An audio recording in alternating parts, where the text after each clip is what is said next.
eno ye Extreme Media UJ. Subscribe for all updates. My first sight was on this guy who was sleeping down on the floor. It's okay.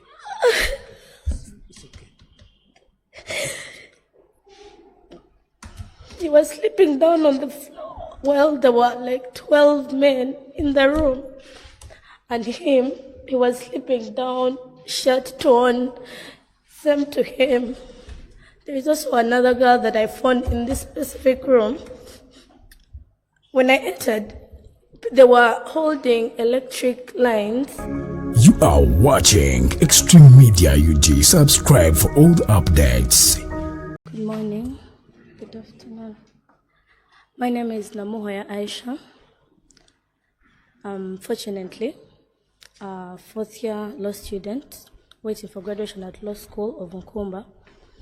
But I joined Spiro AGM Solutions last year because I needed money to cover costs and school. So they were giving a part-time job of 8 hours a day.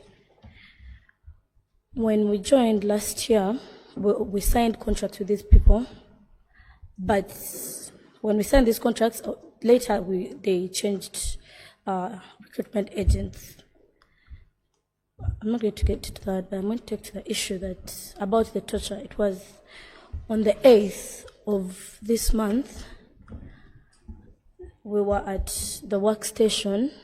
I work at the swap station. We charge batteries for these electricity bikes.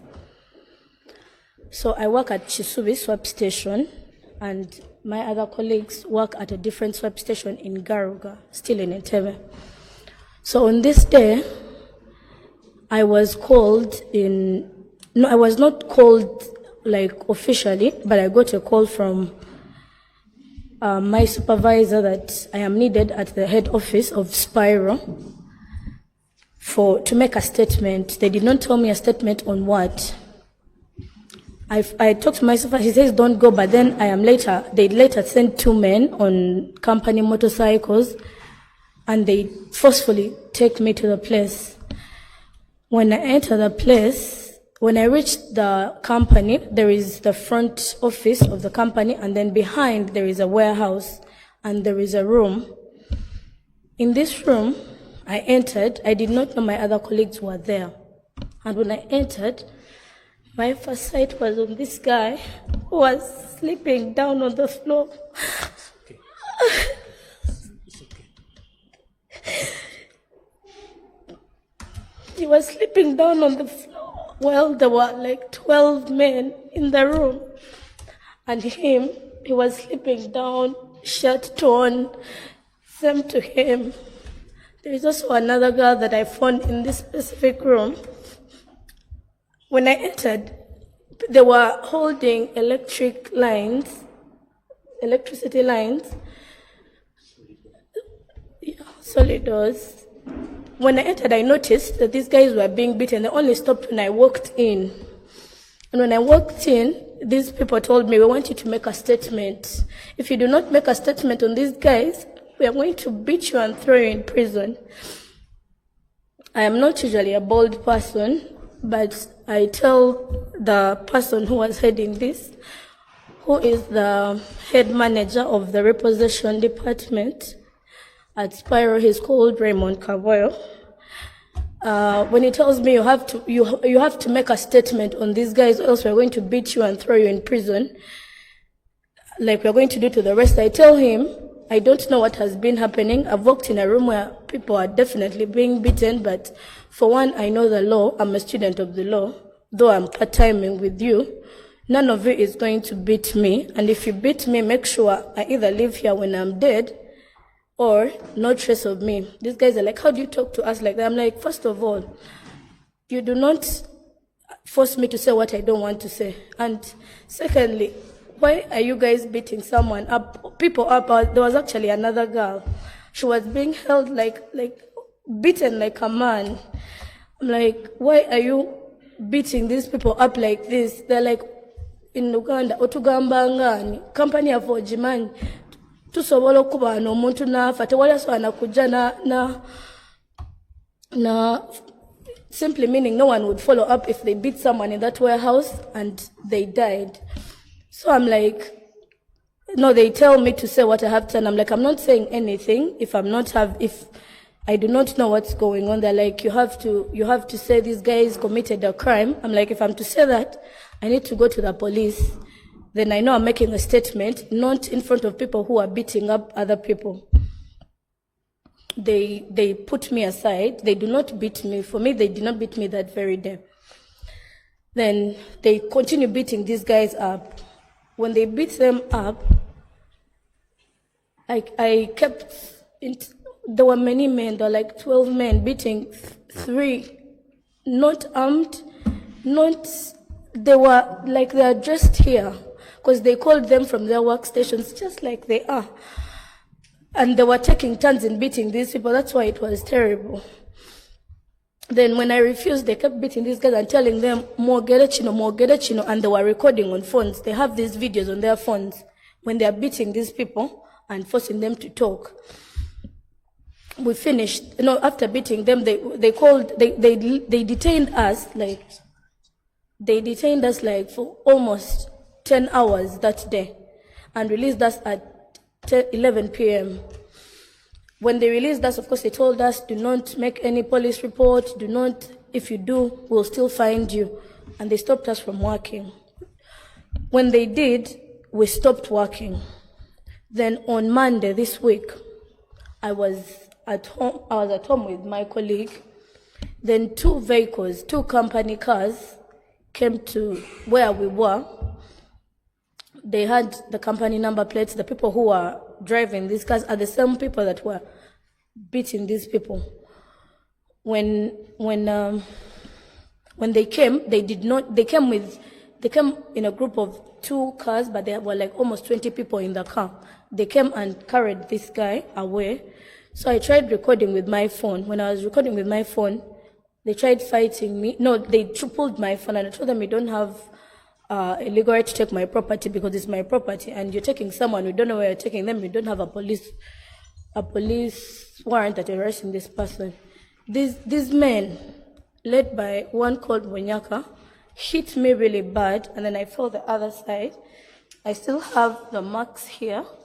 They threw me, and then they broke my phone to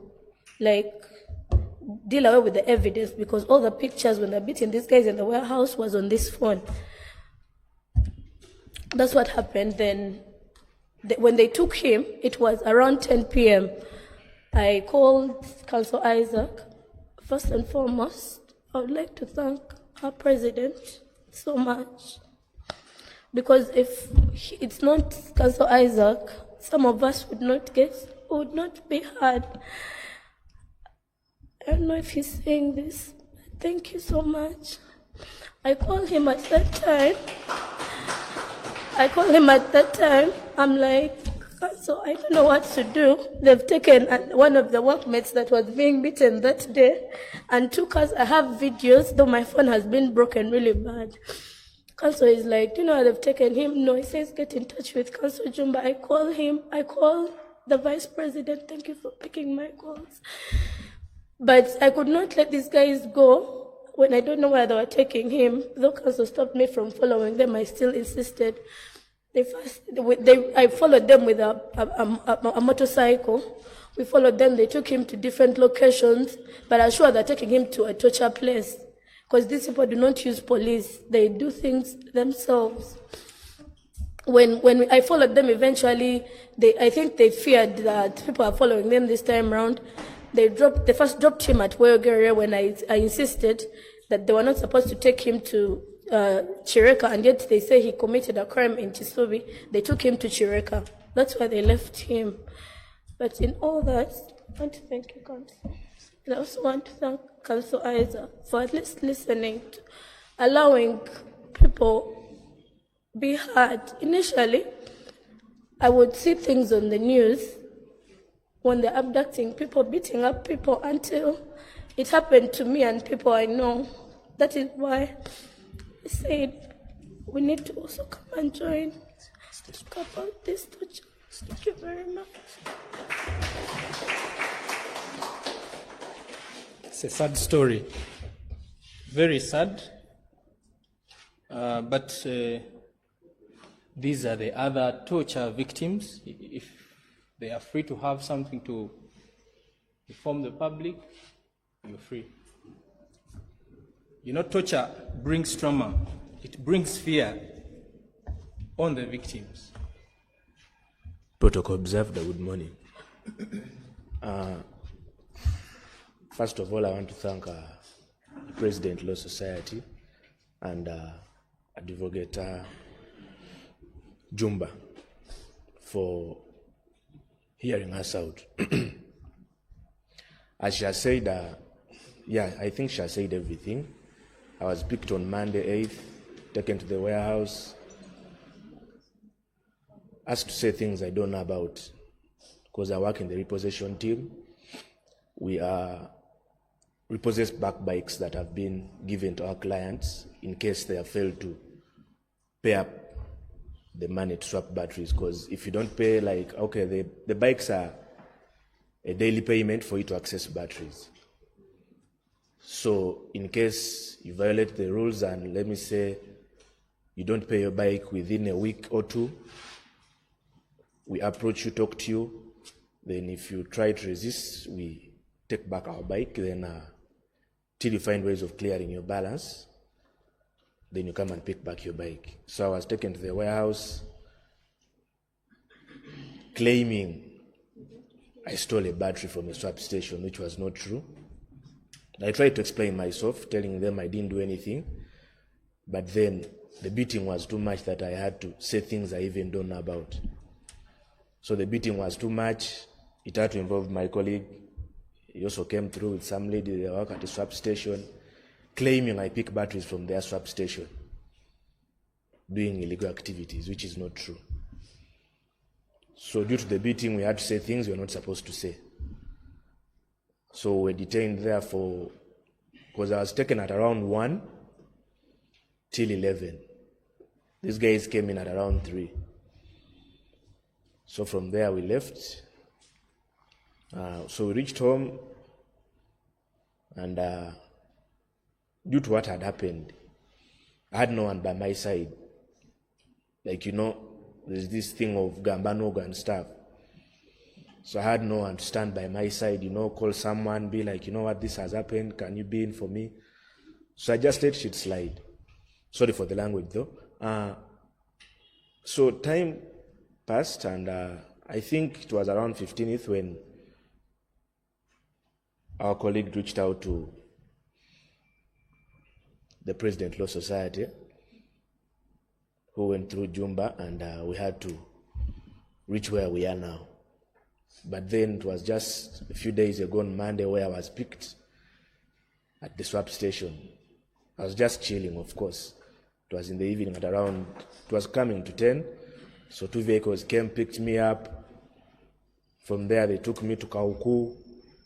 So there were some other 4 people in the car. So we reached Kauku, the repossession manager comes in his own other vehicle. So they became 3 vehicles. They started beating me up in the car. But I told them, guys, last time you beat me, but nothing happened. But this time round, if you touch me, things are going to be different. They took my phone from me. I had 2 phones, but one was taken. So I remained with this one. Then from there, we used the express route. I had them speaking. I were taking them to flying squad and stuff. So reached Weoge at the express, coming to Chireka. That's where the cars stopped.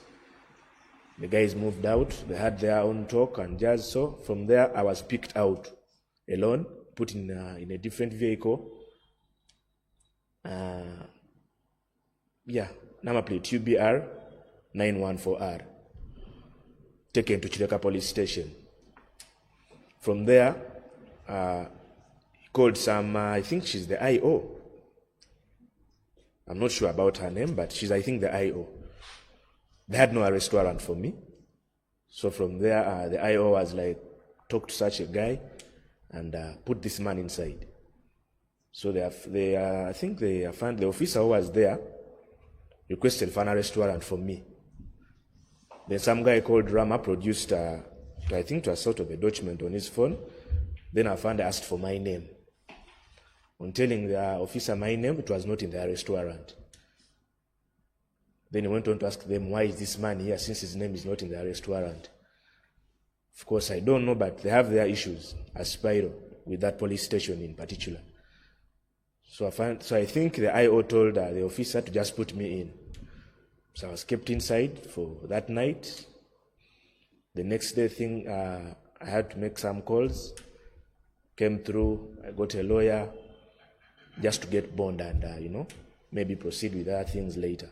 So on getting bond, we called the repossession manager and the guys who had abducted me that night. They came through.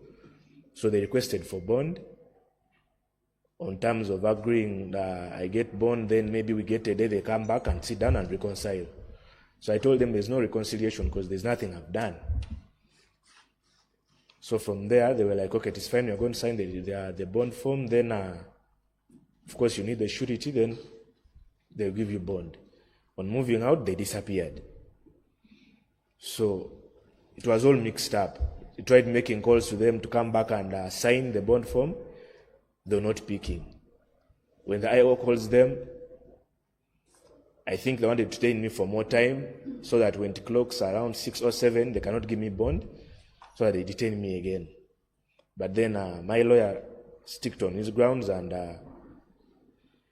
I think when he called the when he called the repossession manager was saying we are coming, and when the IO called, the repossession manager was like, keep that man for some time, till we what? Till time exceeds, so that it doesn't get bond.